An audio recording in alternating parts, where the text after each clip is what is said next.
What's going on, Frankie Kazarian, Scorpio Sky, Christopher Daniels, collectively known as SoCal and Central, or SCU. You are listening to the League Podcast, and it is the worst podcast I've ever been on. All the way through. See you later.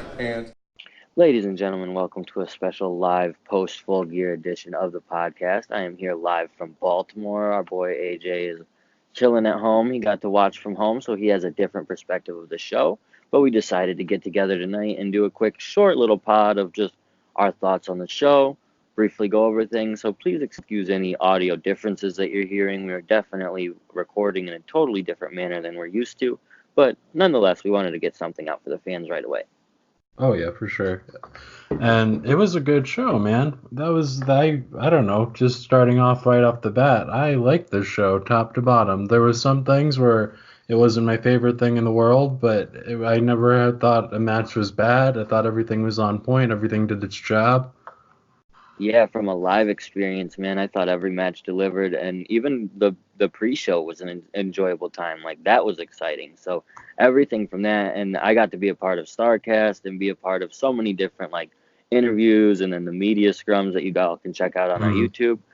So there was just such a fun feeling going into it, but then the show itself delivered from top to bottom, and by the time it was over is when they peaked. So that's exactly what you want in a wrestling show. Absolutely. They did a great job of booking this card. I thought also starting with Santana and Ortiz versus the Young Bucks was a brilliant move. I thought that was the best way you could open it. And it also avoids that issue of, where do you put the Bucks on the card? Because they put them on the best spot possible, and it was a great match to kick it off. I know some people in our group chat did not like this match, and I think they are wrong. Shout out to Joseph. Was it Joseph? It was Joseph, and it was Ryan. But yeah, dude, I thought that opening up with that tag team match was a spectacular move. I ended up attending the show with another friend, Andrew, which shout out to Andrew from postwrestling.com. But me and Andrew were talking about it, and I was like, I think that's going to be the first match. They heavily promoted it on the pre-show, like, you know what I mean? And so it felt like that they were leading directly into it. And of course, that's where they were going, and I appreciated that, I think. Yeah, it was absolutely great. And I don't know, it was just a good match. I thought anyways. I guess some other people didn't. I'll have to see online later. But I thought it was great, and I can't believe people had... Okay, I'm going to be honest. I had streaming issues for like the first 5 minutes of the match, but I saw most of it, and I thought it was an awesome match. Yeah, there was some stuff I guess I could understand maybe people not loving about it. Honestly, I guess thinking back to it, because I'm a little bit later on in the night, thinking back to this match, it wasn't the best, and I can understand where Joseph was coming from. They did a lot of things with the Bucks where Nick Jackson was selling his leg, and then he ended up like he went to do the move. I like that though. I like that, but then 2 minutes later he's just kicking the shit out of him. It was fighting spirit. He was all juiced up. He was ready to go. I loved it. At that point, it was too much for me. But I did like the match itself. I loved the finish because of who won. And they built to it pretty well, and it makes sense. You know, Nick Jackson wasn't able to be 100% or whatever, so it was a good match. Good match. From there, we get Paige and Pac. What were your thoughts on this from the at-home experience? My God, it was great. And I'm going to say it again. I'm pretty sure I've said it before. I think Pac is one of the absolute best wrestlers in the world today, and AEW has him, and I think that's just so awesome. And that's my only complaint, is I wanted Pac to win, especially by the end of this match. I wanted Pac to win. But God damn, what a perfect match. Just on par. Everything was great here.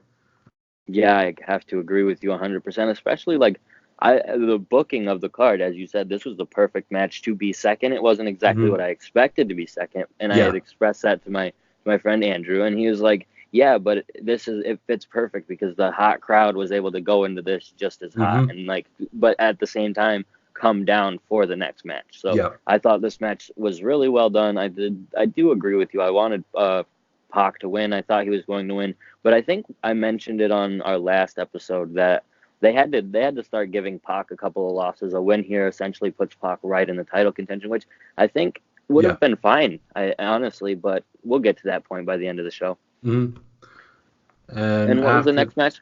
We had SCU, Private Party, and the Lucha Bros. And This was also another good tag team match, but honestly, my biggest complaint, and I said it in our chat, was I wish this was a tornado tag, and I expected it to be a tornado tag, but Yeah, especially that's generally how any triple threat tag team usually works these days. yeah, Especially the one like because all I think of is Bucks triple threat tags, and they've never done a triple threat tag like this. I feel well maybe in New Japan and stuff like that. And I can't say never, but I'm used to them doing triple threat tags like the way we were expecting, and that's not what we got here. But it was still a yeah. fun match. It was a fun match. I didn't get a lot out of it. This is one of the ones where if I had to pick a match that I would call, because I don't want to say no match on this show or was bad, everything was good. But if I had to pick the one I was the least big on, it might have been this because I just wasn't really feeling it.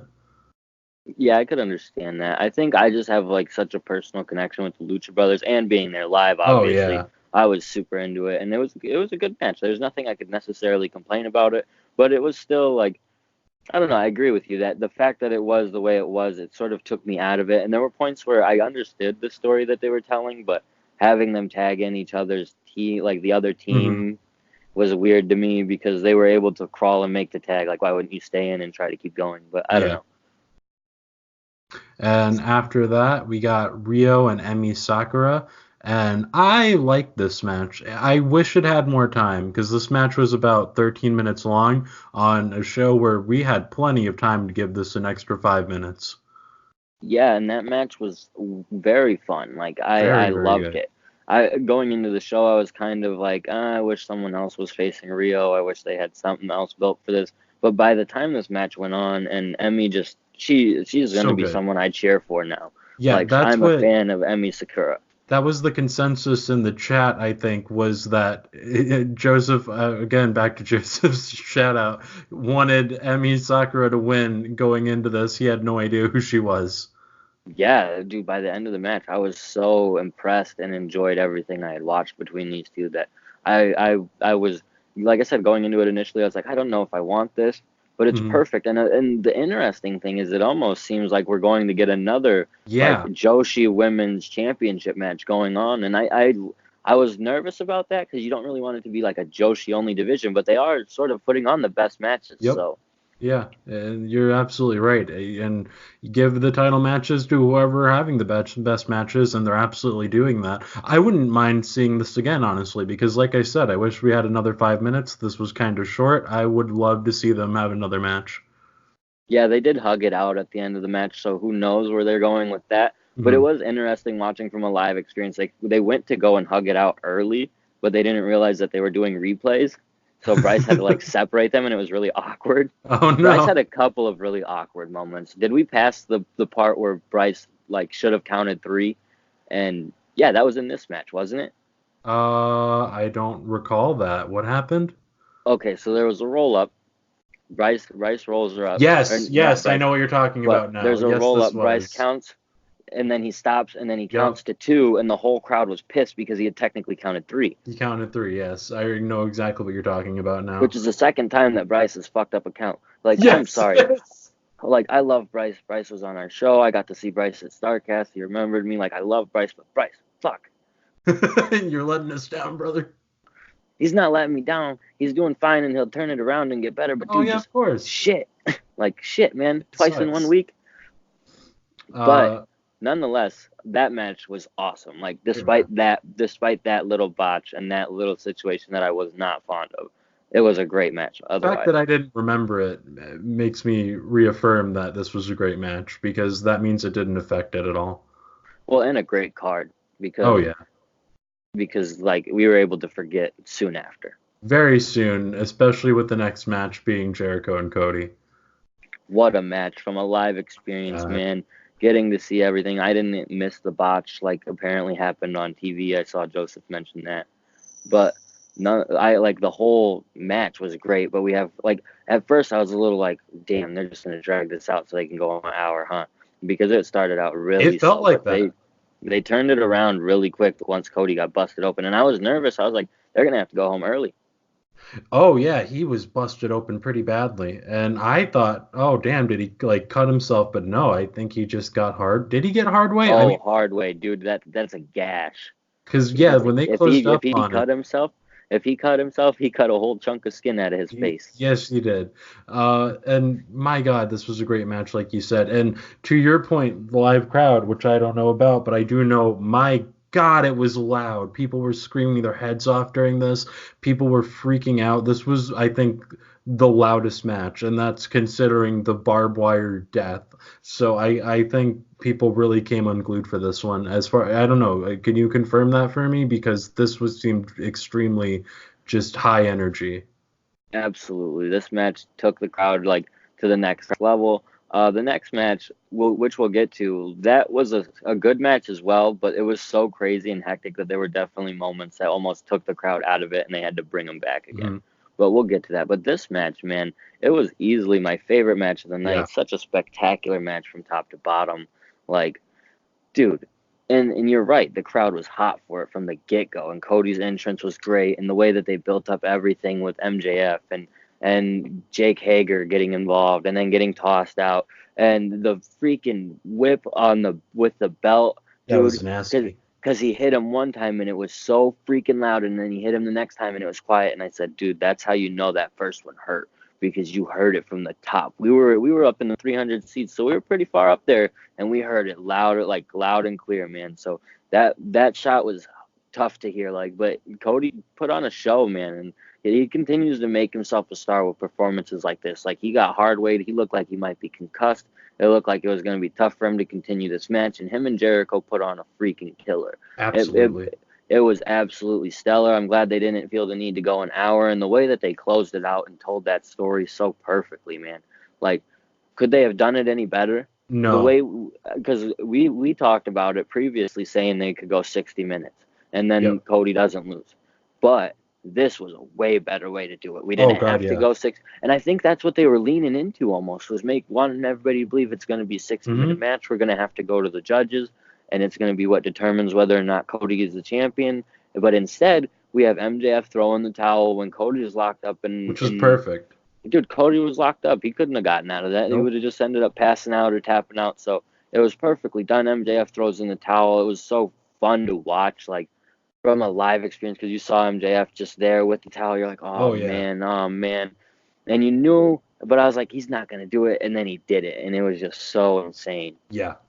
It was I went on an emotional roller coaster with this match, man. I wanted to die a little bit whenever the low blow happened, because my God, it was like you said, it was so perfect, because MJF had every reason to throw in the towel. He wasn't kicking out, like you said, he was going to pass out, or so from the match perspective, he's going to get hurt, so he's throwing in the towel, but then just making it all a way to get Cody out of the title picture, and just, oh my God, I wanted to die. It hurt so bad. I want them to be best friends forever.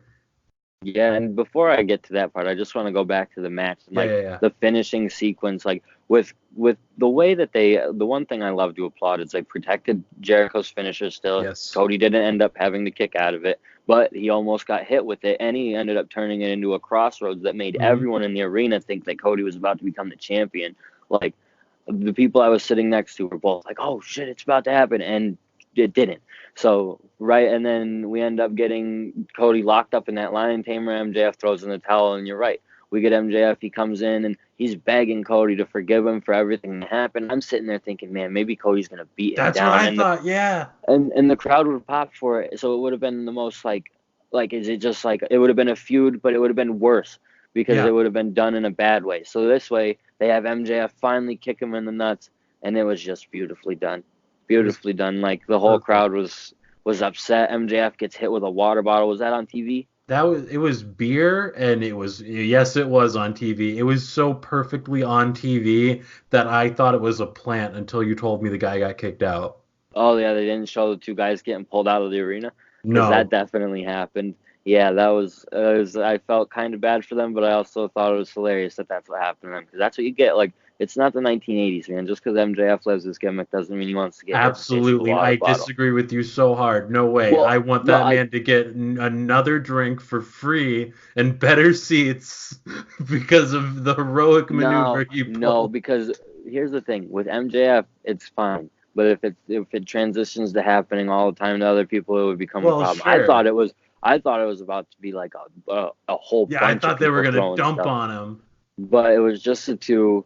So that was like, it was crazy to see the two guys get pulled out, but it was like, that's what happens, man. Because they're not going to encourage something like that. They're not going to encourage like throwing objects. Of course not. Let alone like hitting the talent. If you overthrow and hit someone else in the crowd, like again, back in the 90s, if you hit someone else with a beer can, they can't really, like, suing is a little different back then. Now they're going to have a lawsuit on you.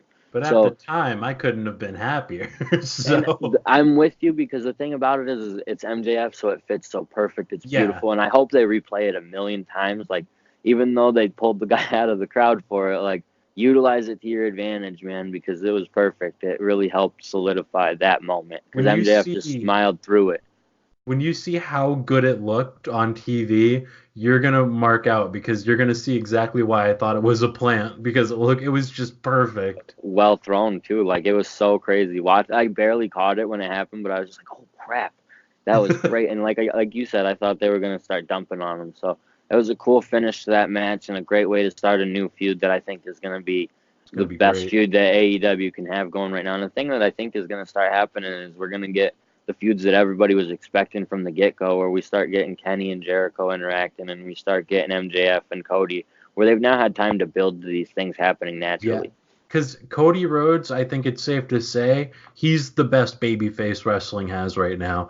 And it's not safe to say that MJF is the best heel, but it's safe to say he's potentially could be. And so now's the time you pull the trigger on that. You have the best babyface ready to go. Good. Now you can really push the guy you want to be a top heel. And they were so close to making him a face, you know what I mean? He was connecting with the crowd, and so that's the perfect time where you're going to go one way or the other, and it was a good way to go that they did. And it was well done. Again, I just loved the way it was done. Like you, I was disappointed, but that's how I wanted it to be. Oh, yeah. And in the match, I was thinking, like, or maybe even earlier in the night, I was thinking, like, MJF hasn't had a lot of matches.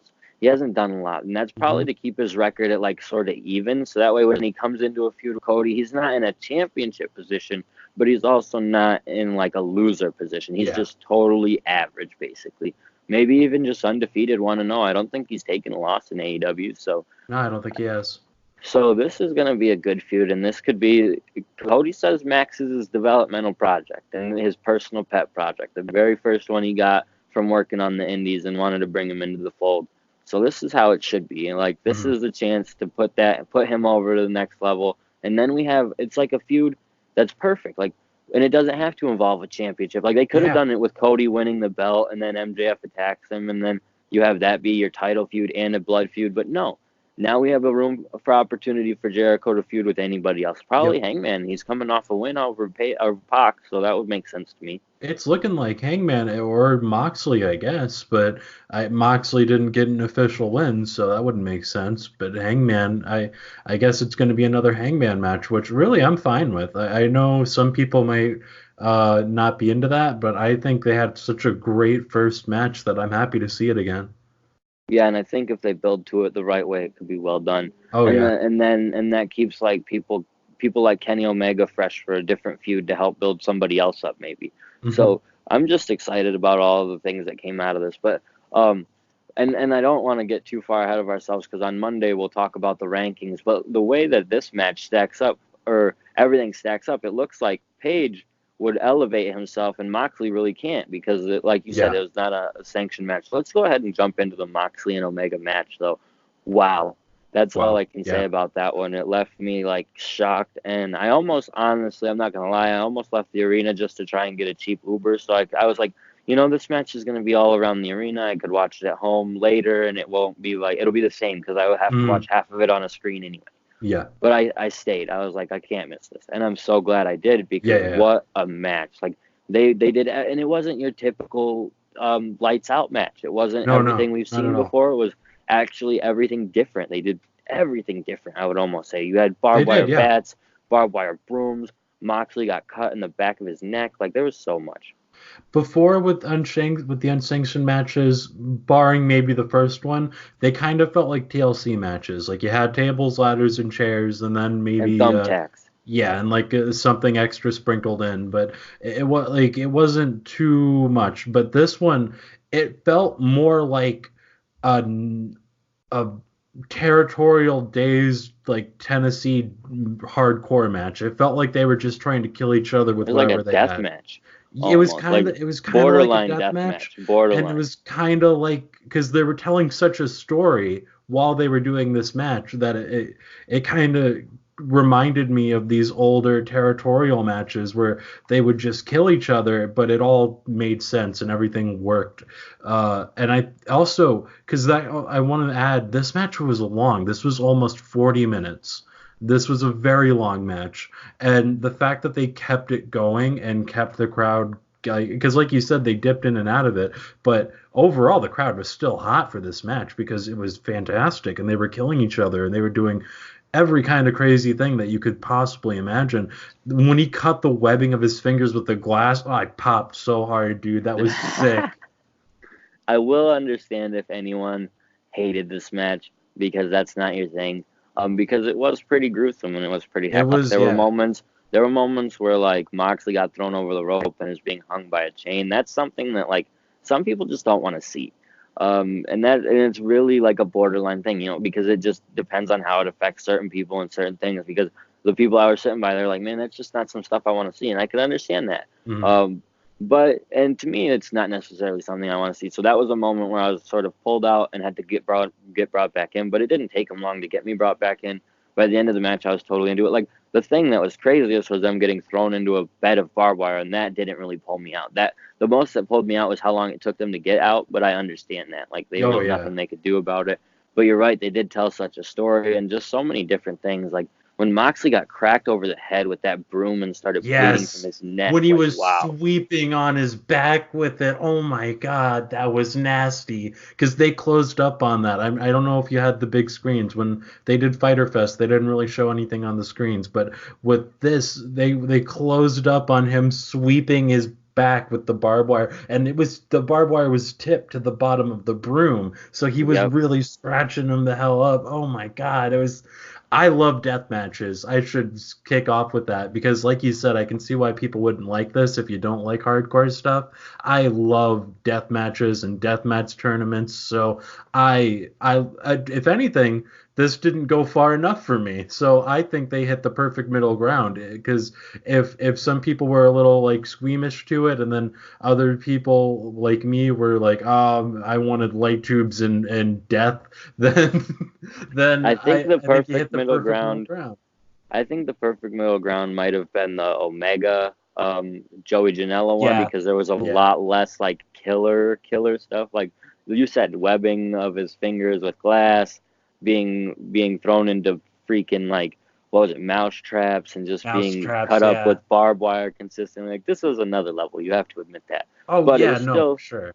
a great story, a well done match, something that I enjoyed from top to bottom. I was really excited to be there live for it. Like, so crazy. Omega hitting the V trigger through the setup that I knew was there just for them to go through it from the minute I walked in the arena.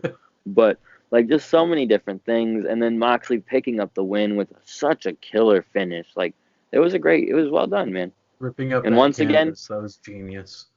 I have to note they protected Omega's finish. Like Yep. one guy who once someone kicks out of it, if anyone ever kicks out of it, it's gonna change like that person's career. Yes. So kudos to them for continuing to do it because Moxley's not someone who has to kick out of it, but Omega has so many moves in his repertoire that people still bite into it. So Yeah.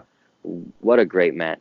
Great Yeah. show from top to bottom. A couple things that I do want to note that we just sort of briefly skipped over as we're trying to quickly get this done. The B. Priestley and Britt Baker match was Oh yeah. really well done and really fun and like a good opener pre-show match. It might not have been the best match on the card for sure, but still well done. And they were able to tell this story with Brandy that if you're someone like Phil's girlfriend, shout out to our girl Kira, you don't really like the story that's being told here, but if you're into something different in professional wrestling and maybe a supernatural-esque story or I whatever they're liked trying to it. tell with Kong taking her, yeah, I liked it too. I think that was the best part of this new gimmick so far.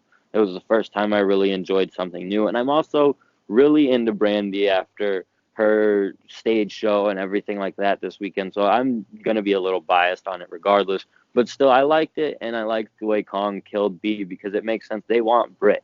That's their goal, is to take out Britt. And so until something happens, they're going to do this. And I wonder how many girls are going to have to agree to this before Britt gets destroyed. Oh, yeah, because I guess a lot of hair is going away, huh? I was thinking, like, oh, man, maybe it's extensions, but I don't think it was. I think they just hacked off a piece of hair. Yeah, and for someone like B, I think she don't really care, but I wonder how they'll do it going forward. But you might be right, just extensions would work. So that was something I wanted to know. I also wanted to know SCU was so over, like they're so popular with the fans, and still a great tag team, I think. Like I have no qualms with them being the tag team champions still. And I thought that was a well done match as well. Audibly, because I heard so much of that crowd being hot for the Lucha Brothers in that match, so that surprises me a little. Well, okay, you're right, because I'm thinking more back to their entrance, and because the entrance is over. But you're right, because there were definitely moments where the crowd wasn't with SCU, and even Scorpio throws up the bird, or like threw up the bird to the crowd because they weren't with him. So I don't know if they showed that on TV, but I don't think I caught that, but I well, want like to. he didn't actually flip him off. It was just sort of the gesture of like F you when you throw your arm up. You know what Gotcha. I'm saying? Yeah, He yeah. did that towards the crowd because they just weren't with him. So you're right. But I guess I just want to say I appreciate SCU and I like SCU. Like they were an awesome part of this weekend as well. They'll be a part of the intro for this episode. So we got to put over SCU. SCU. But otherwise, do you have anything you want to note from the live experience? How's the commentary, the production, all of that?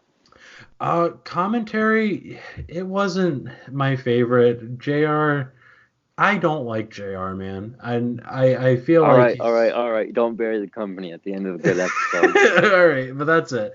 I had some Excalibur qualms is with cool. commentary. Oh, something I want to note. Did you hear about what happened with Excalibur and Jimmy Havoc at Jimmy's Seafood? The No. party for Tony Schiavone. Okay, I don't know how good this information is, but from what I've heard is that Excalibur and Havoc got into a situation because Havoc was all drunk, and Excalibur ended up choking out Havoc. So take that for what it's worth. The next day, Jimmy Havoc showed up to StarCast very late for his meet and greet and was just getting fed beers. He was totally cool for everything I saw. He didn't seem like he was in any, like, he seemed like he was in rough shape, but he seemed like he had been drinking all night the night before. So the story makes a little bit of sense.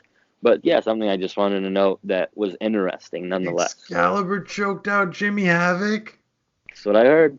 So, I could be totally wrong, but I'm going to take my buddy's word for what it's worth because I assume he was just looking over social media, so maybe he was just fed some wrong information, but that's what I heard. And again, like I said, Havoc ended up being late. He looked like he was in rough shape the next day, so it all kind of adds up to that being the situation. And Havoc was definitely like drinking more than others were this weekend. Between him and Bischoff, I saw quite a few beers go down. Oh my. But it was a good time, man. It's such a great, fun weekend. So, any other notes on production or anything like that? No, aside from that, I think everything was pretty smooth. At least from what I noticed, everything was fine. Production was good. Commentary was, like I said, otherwise fine. And so, no, there wasn't really anything How was to... the pre-show commentary with Taz? Was that cool? Great. It was great, and it made me love Taz more, and I want to hear more Taz on commentary, to be perfectly honest. He's so good. And he does research. Like, he was talking about how Britt Baker was talking about how she never got her apology for the concussion, and he really actually does his due diligence. He's not just being Taz. Well, that was just a promo they showed this week. But yeah, you're right.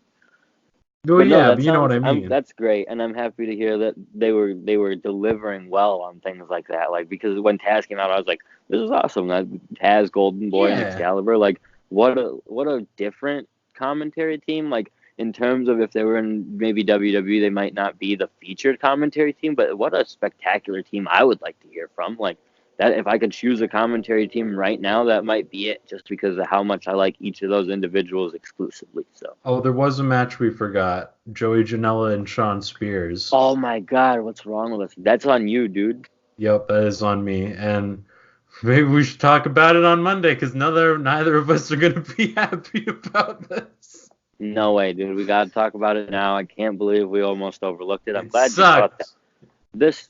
That's why I think we overlooked it, because we're Yep. such big Janela guys. Even though you're a Sean Spears guy, and I got That to should talk tell to you Sean Spears. everything. I got to talk to Sean Spears this weekend at StarCast, so we'll have a little interview of that up in the next couple weeks on our podcast. But so it was interesting from that point. I did like the match, I think. But after the match, Janela was laid out. I don't know if you saw, I posted that on our Twitter. He was laid out for a minute. They had Jungle Boy come down and check on him, like 10 referees and trainers come and check on him. He ended up walking to the back under his own strength, but going out of the match. What promo? During between when I guess he was down and his entrance, they had Kip Sabian cut a promo where Penelope Ford came out, gave him a kiss, and said, "Why be bad when you can be super bad?" Oh, damn, that's lit. I know, it makes me now I'm thinking like, damn, he's hurt in the ring and he's getting cucked on the promo. Yeah, but that would be an interesting feud. I hope he's not genuinely hurt, because I like the real life aspect of that, and of course Joey's going to be down for it. He knows that's money, so. And it's a fun story, and Penelope will do a good job in that. And if they make him sort of like, they could just do Edge rated R superstar type thing right here. So it'll be fun. I think that's interesting. That was not something I saw at the pay-per-view. I'm glad you noted that as well, because that's cool. But yeah, Joey was down for a minute. He was able to get up and leave on his own strength, so that was good. But he looked like he was pretty hurt, especially with Jungle Boy coming down to check on him. That's what really made me buy into the fact that he was not doing well. Yeah, they did not show that on TV, so just so you know, that sounds like it is legit. Yeah, I hope he's okay. And yeah, the match, just to get back to that really quick, it was a good match. And but really, if I, the Sean Spears mark, am saying this is not the right finish, then let's just be all assured, everybody across the land, this was not the right finish. But that's okay. It can't be the perfect show. Yeah, and like if we're building the Kip versus Joey, I would have, I guess, expected it to just be different. You know what I mean? Yeah. So I'm not sure where things necessarily went wrong with that. I don't see where putting Sean Spears over makes any sense. Who he could possibly work with going forward, because who is he going to be able to help build up? You know? I kind of have no idea. Yeah. You can't run it back with Cody right now. Cody's going to be feuding with MJF. Are you going to have Moxley face Spears? Because yuck. Yeah, it's. Or Omega face Spears? Yuck. I guess that would be I don't know. But I mean, I guess he's in line to face somebody. Or Paige to face Spears? That's still, none of this makes me feel very particularly good about the future. The only one that I think would be okay would be Omega, because he can make anybody look great. And might make Sean Spears into like a star. But I'm not interested. I can't say I am either. I'm not, because they're obviously not going to continue with this either, unless put over Jimmy Havoc, I guess, or maybe Darby, I guess. But yeah, you could do Darby and Sean Spears, because he still has that beef with him that it's Sean Spears' fault that he didn't get to beat Cody. But that's kind of old hat now. Yeah, but the thing about it is that Sean Spears is also saying, like, screw that type of wrestling. That's true, yeah. That would be an interesting way to go about it, I guess. Which, again, we have to wait and see. But this is one of those moments where I wasn't willing to do that. So I was definitely disappointed by the finish of this match. But you can't win them all. And it was fun. It's cool to see that Joey's got a decent little feud lined up for him that people will definitely be interested, I think. So yeah. But I think that wraps everything up for this episode, this special From Baltimore episode of the All Elite Podcast. AJ, is there anything else you want to say? No, I think that's everything. We were able to cover the match that we almost forgot. We were able to cover the entire card. We got everything out on the table for everybody. AJ, go ahead and plug your social media. You can follow me on Twitter at BigMatchAJ, and you can follow me on Instagram at AJTheFitzy. And as always, you can follow the podcast on Twitter at All Elite Podcast. You can find us on Facebook at facebook.com/AllElitePod. You can follow us or subscribe to us on YouTube at youtube.com/AllElitePodcast. Am I missing anything, AJ? No, I think you got it. You're on Twitter? As always, you can follow me on Twitter at All Elite Andy. Until next time, thank you guys for tuning in for another special edition of the All Elite Podcast. See ya. Bye-bye.